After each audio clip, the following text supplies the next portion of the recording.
at the book of Lamentations, and we've spoken about the idea of a lament. You may remember that we have come across laments in the Psalms. We've also encountered a lament in the book of Job. I think some suggest that Jonah and chapter 2 takes the form of a lament.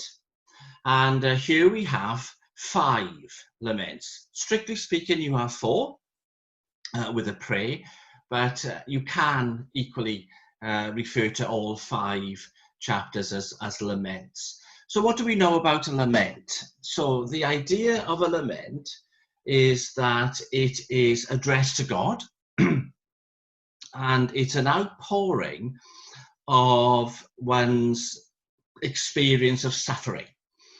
And the idea in a lament is that your suffering is righteous, it's just, it's reasonable, you can't deny it.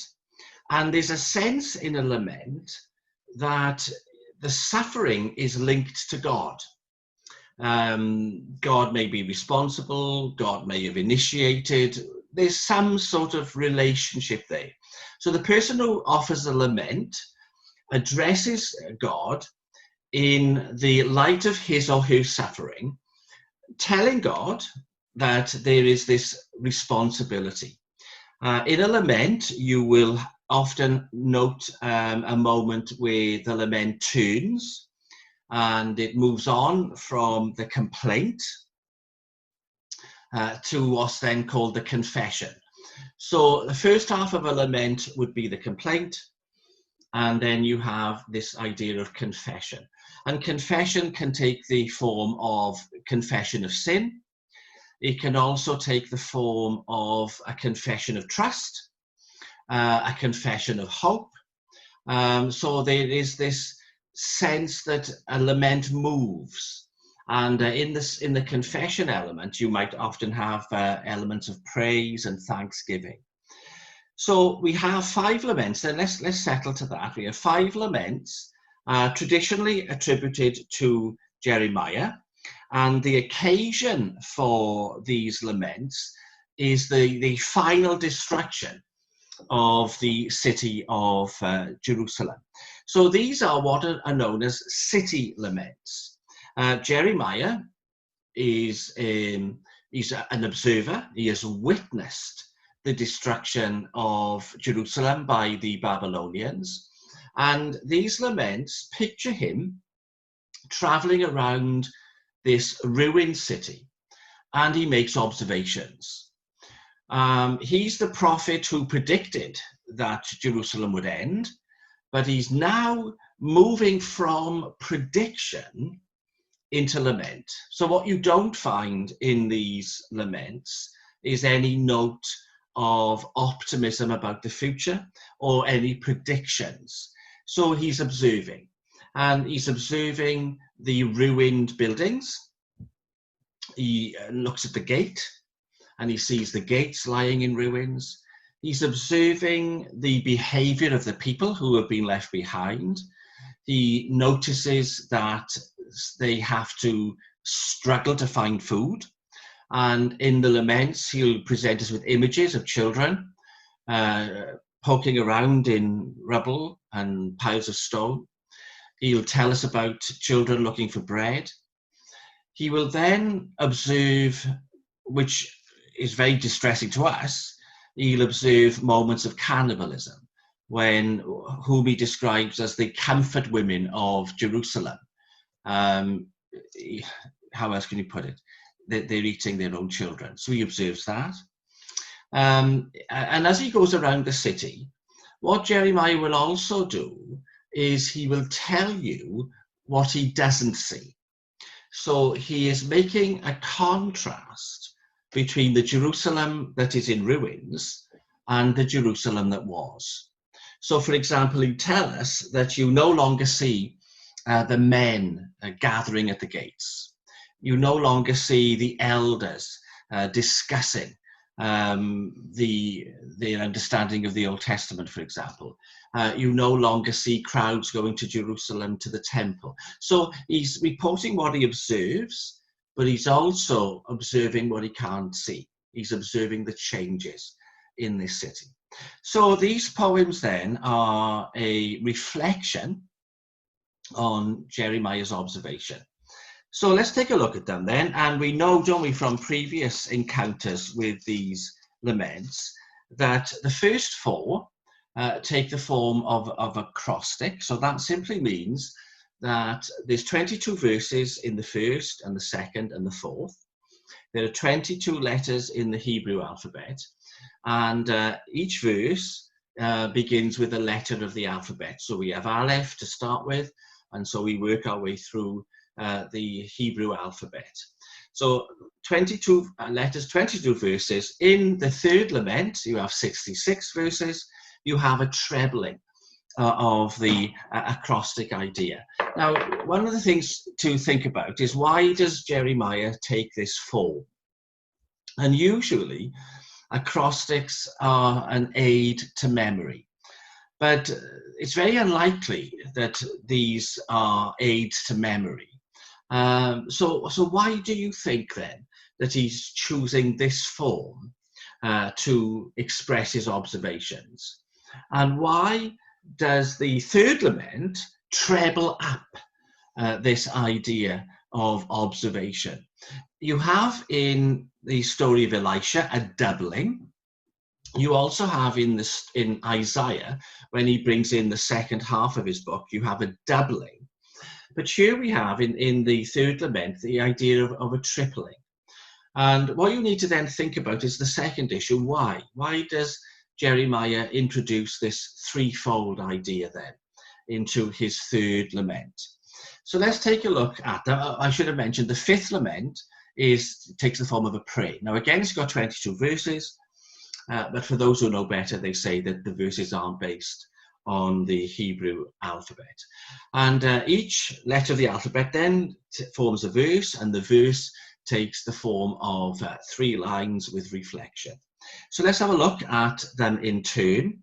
So in your first lament, what you have is the picture of Jerusalem as a widow. And so you could just imagine Jeremiah as he wanders around this ruined city. He personifies the city as a woman, and she has been bereaved of her husband. Now, her husband would be God. And what he does is, in describing her as a grieving widow, as an abandoned widow, he also makes mention of the fact that she has had other lovers. So she's also unfaithful. So the first lament then, as you look down the verses, you see a description of a unfaithful, grieving widow. And in the first verse of the first lament, how lonely sits the city that was so full of people. How like a widow is she, who was great among the nations. The princess among the provinces has become a slave. And he pictures her as weeping and as grieving, as afflicted. And what's very tricky about this first lament is the sexual imagery. So if you look at verse 9, her uncleanness is in her skirts. She did not consider her destiny, therefore her collapse was awesome.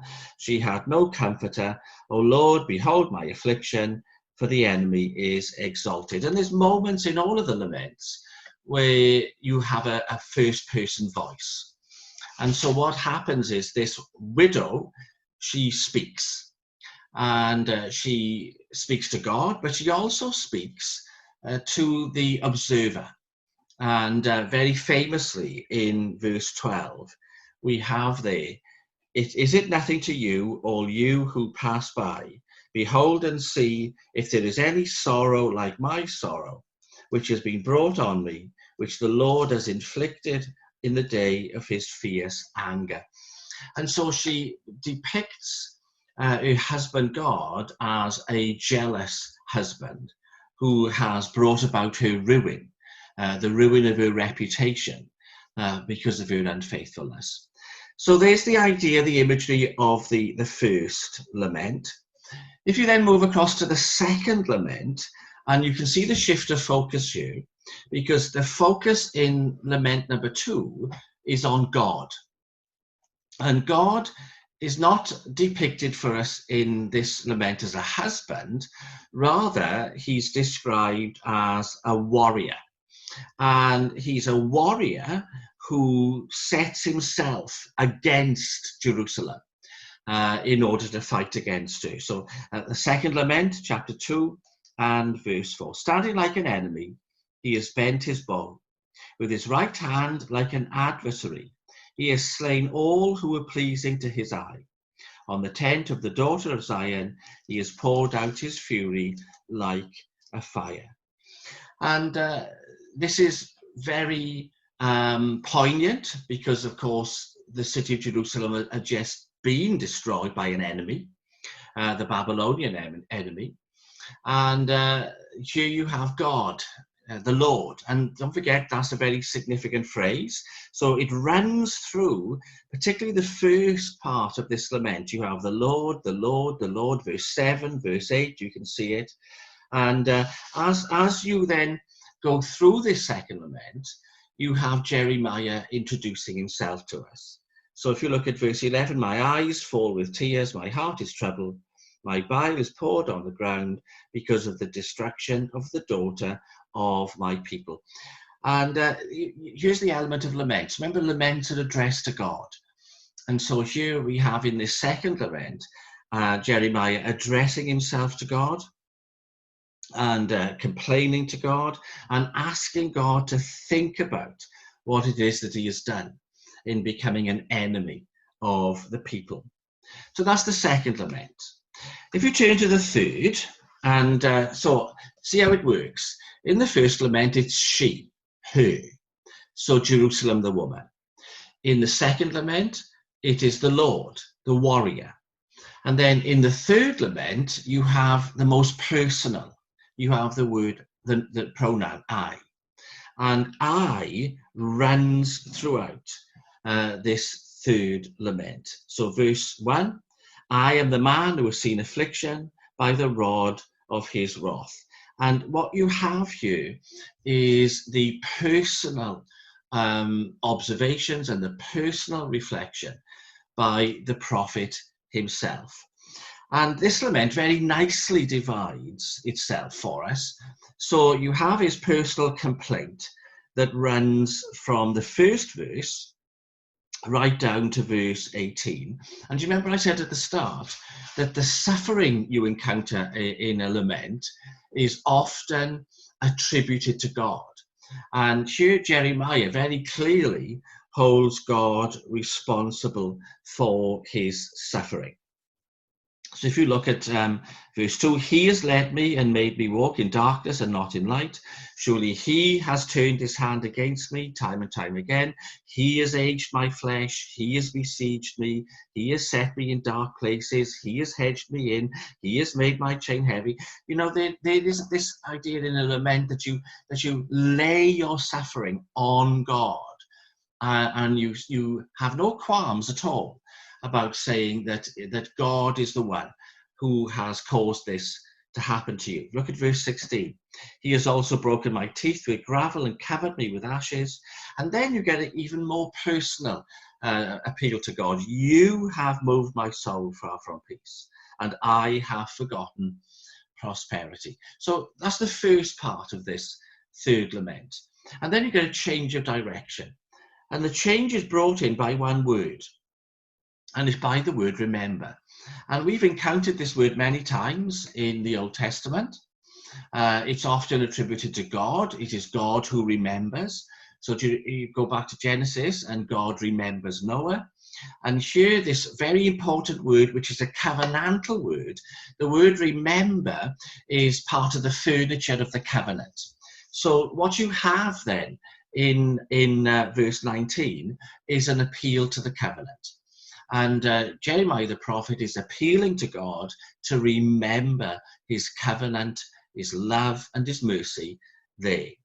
And the lament changes, and as it moves on from there, you get this more hopeful, more positive, if you can use that word, reflection. But Jeremiah does then also want God to not to forget his enemies, Jeremiah's enemies. And so you get mention of how Jeremiah has been treated during his ministry. Verse 52, my enemies without cause hunted me down like a bird. They silenced my life in the pit. They threw stones at me. So it's very interesting that Jeremiah should want this idea of those who have given him such a hard time to be repaid. It's got a touch of what we saw previously in some of the Psalms. It's got a touch of what we call imprecatory pleading, an imprecatory psalm. Do you remember we mentioned that, Psalm 139? You've got this sense in which you want God to justly punish those who have hurt you. And this lament ends on that note. Repay them, O Lord, according to the work of their hands. So here's the third lament then. Very famous lament, personal, the pronoun I. And then we come to the fourth of these laments. So hopefully now we're all following them. They're not easy, are they? And in the fourth lament, Jeremiah seems to have arrived during his tour of the ruined city. He seems to have arrived at the place where the temple once stood. And this fourth lament is a reflection on the temple. And he is thinking about how the gold of the temple, of all the precious stones, the streets surrounding the temple, how all of these now lie in ruins. So the theme for lament number 4 is the temple at Jerusalem. And so if you look at verse 1, how the gold has become dim, how changed the fine gold, the stones of the sanctuary are scattered at the head of every street. Now, how vivid is that then? That the very stones that made up Solomon's temple now lie scattered throughout the streets of Jerusalem. And what that is telling us is that the Babylonians didn't just want to capture Jerusalem.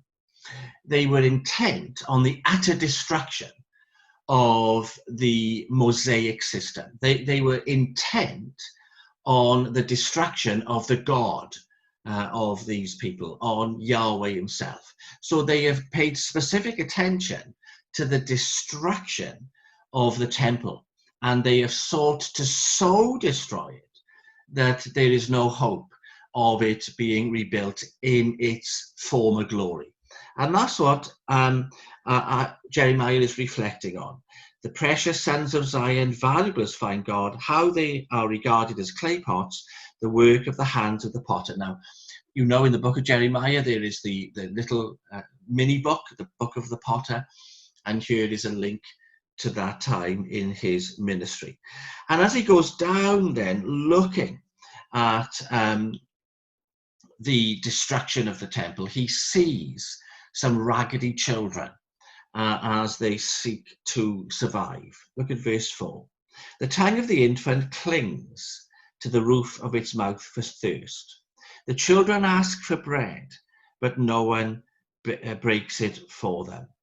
And, you know, that's a very moving and a very disturbing image of young children starving, begging for food. And then you've got this reference I made earlier, verse 10. The hands of the compassionate women have cooked their own children. They became food for them in the destruction of the daughter of my people. Now, the compassionate women, who are they? There is a division of opinion. There are some who feel that this is a reference to a tradition that came later on after Solomon's day, in which a group of women dedicated themselves to temple life, and they would administer aid from the temple to those in need. Now, if these are the women, the compassionate women, then we find them, don't we, in the Gospels. And I'm sure you can identify for yourselves who the compassionate women are in the life of Jesus. So the majority view is that they are these women who minister, who spend their days in the precincts of the temple, seeking to bring aid and relief to others. To that extent, there's a kind of echo of this in Paul's own life, when Paul talks about the women who ministered with him. And of course, you have it in Jesus, in his ministry, where a group of women followed him, and they were the first who witnessed his resurrection. So the majority of opinion is that this is who the compassionate women are. There is another view, as you'd expect. There's always another view. And the other view isn't so nice. The compassionate women are the prostitutes. These prostitutes who have had babies, because it's part of the risks of their trade, I guess, have been reduced to this kind of behavior. So here's the fourth one. And again, what Jeremiah does in the fourth of these laments is he seeks to make sense of this destroyed temple. And the sense he comes up with is not new. It's not a new insight into theology. What Jeremiah comes up with is the idea that it's the sin of the people. So verse 13, because of the sins of her prophets and the iniquities of her priests, who shed in her midst the blood of the just. But what is interesting here is that he's not so much tying the sins of the people as a whole to the destruction of the temple, but the sins of the priests and the prophets. So it's specific that he is holding them responsible for what has happened. So there's your fourth lament. It ends quite sort of optimistically, but in a kind of inverted way. And then as time's going, let's look at the fifth of these laments. And this is a prayer. And Jeremiah now addresses himself to God directly. And he asks God to have mercy. And again, you get insights into what it was like living in this fallen city. Look at verse 4. We pay for the water we drink, and our wood comes at a price. They pursue at our heels. We labor and have no rest. We have given our hand to the Egyptians and the Assyrians to be satisfied with bread. And that's quite an interesting little insight, because what we are being told there is that the people left in this ruined city are trying to re-establish trade. And so they've sent a few trade delegations to Egypt, and they've sent a few up to Assyria to try and get some trade going, to get some normal economy, I guess you could say. And go down to verse 10, there's Jeremiah telling God that they're ill, and their illness is the result of famine. So they've got high temperatures, but it's not because of infection, it's because of famine. Now, this is very challenging, this book, okay? It's undoubtedly challenging, but the most challenging bit is yet to come. Because the most challenging bit, for me at least, of these laments is what you find at the end of chapter 5. And this prayer ends with the idea that this is it, okay? So if you look at verse 19, you, O Lord, remain forever, your throne from generation to generation. Why do you forget us forever and forsake us for so long a time? Turn us back to you, O Lord, and we will be restored. Renew our days as of old. And here it comes. Unless you have utterly rejected us and are very angry with us. And that's really unusual. It's unusual in the canon of Scripture that you should end on such a note. It's almost reminiscent of Jonah, where Jonah ends quite abruptly and on not a very optimistic note. And what you have to think about here is Jeremiah seeing that in a very real sense then, this is the end. Now, it's not the end for us, because I want to do two things. I want to look at what's known as the messianic theme in the first lament. Okay, so let's end, as we always try to, on positives. So in the first lament, from verse 18, when you've got this widow standing by the roadside in the guise of a prostitute, I suppose, appealing to the passerby, you have a very clear reference to the sufferings and the crucifixion of Jesus. So Lamentations 1 and verse 12, is it nothing to you, all you who pass by? Behold and see if there is any sorrow like my sorrow, which has been brought on me, which the Lord has inflicted in the day of his fierce anger. From above he has sent fire into my bones, and it overpowered them. He has spread a net for my feet and turned me back. What Jeremiah is doing there, in imagining the widow, is he's having a very clear insight into Christ upon the cross. And it's an exact moment on the cross when Christ looks out from the cross and he sees people passing by. They're on the way into Jerusalem. Do you remember how the gospel writers tell us the place where he was crucified was near to the city? And it was near to the road leading into Jerusalem. And as Christ looks out and he sees people passing by with complete indifference, completely unmoved by his sorrow, he speaks to them. Behold and see, is there any sorrow like my sorrow, which the Lord has inflicted on me in the day of his fierce anger? So Jeremiah not only gives us a perspective of Christ and Christ's appeal for compassion, appeal for sympathy, but it also gives us a theological understanding of the cross, that the cross was the place where God sent fire into the body, the person of Christ, that God was punishing the person of Christ with his holy fire for our sins. So it's a very clear and very wonderful insight into the person of Christ when he is upon the cross. That's known as the messianic trope in the first lament. And then, no surprise, let's turn to chapter 3. And the third lament, you have these verses that you've heard preached on quite recently.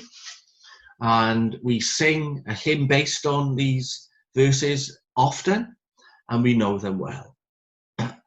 So verses 22 to 24 of the third lament. Through the Lord's mercies we are not consumed, because his compassions fail not. They are new every morning. Great is your faithfulness.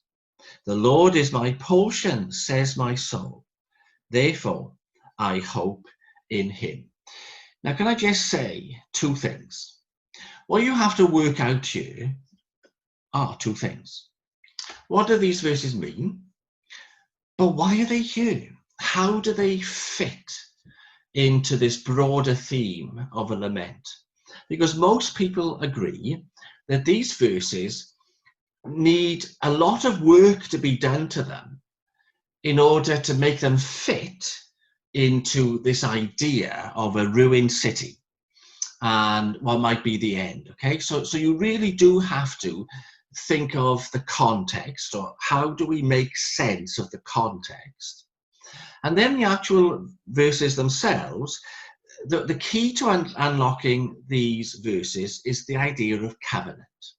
The covenant between God and his people that was established through Moses. Because what you have here, I've already indicated this really, haven't I? You have covenantal words. So where are they? The word mercies, the word compassions, and the word faithfulness are very specific covenant words. They are words that God takes to himself when he promises to be their God. So don't forget, in a covenant, you have the greater making promises to the lesser.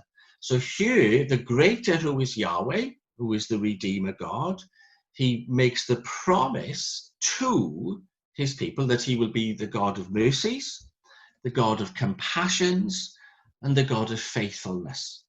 And these are the most exalted words that you find under the Old Covenant.